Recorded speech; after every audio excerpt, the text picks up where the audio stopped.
सच्ची मोहब्बत में दावाई से भी किया। फिर फाइज के दिल में गुनाह की गवाही क्यों नहीं थी? तहरीम के मुतालिक नहीं सुनना चाहता। तुम्हें बताना जरूरी है कि वो आई थी और डिवोर्स का मुतालबा कर गई है।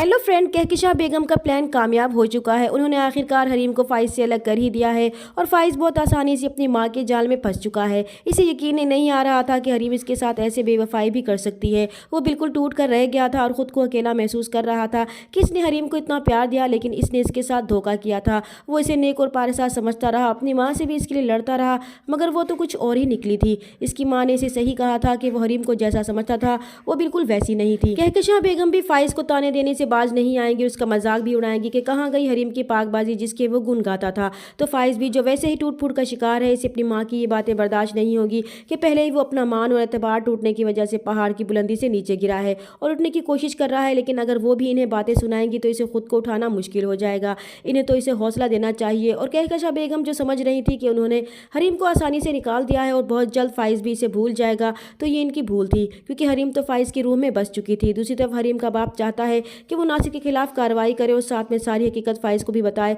मगर हरीम इन्हें रोक देगी कि जैसे वक्त गुजरता है गुजरने दे। वो खुद तो बेइज्जत हो चुकी है, मगर इन्हें बेइज्जत होते हुए नहीं देख सकती, क्योंकि फाइज अब इनकी कोई भी बात नहीं सुनेगा।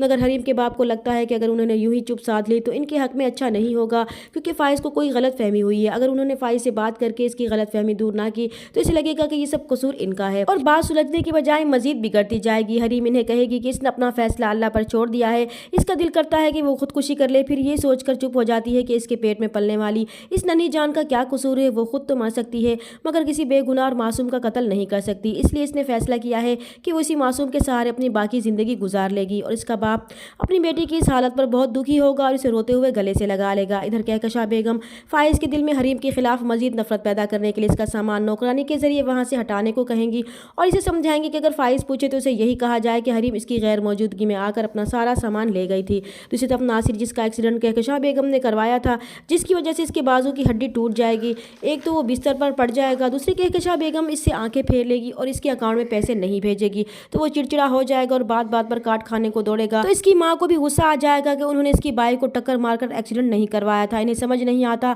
कि वो उनके मुंह को क्यों आ रहा है, इसमें इनका क्या कसूर है, मगर इन्हें ये नहीं मालूम कि हरीम की बद्दुआ नासिर को लग चुकी है। चैनल पर नए हैं तो प्लीज़ चैनल को सब्सक्राइब कर दें। मिलते हैं नेक्स्ट वीडियो में, तब तक के लिए अल्लाह हाफिज़।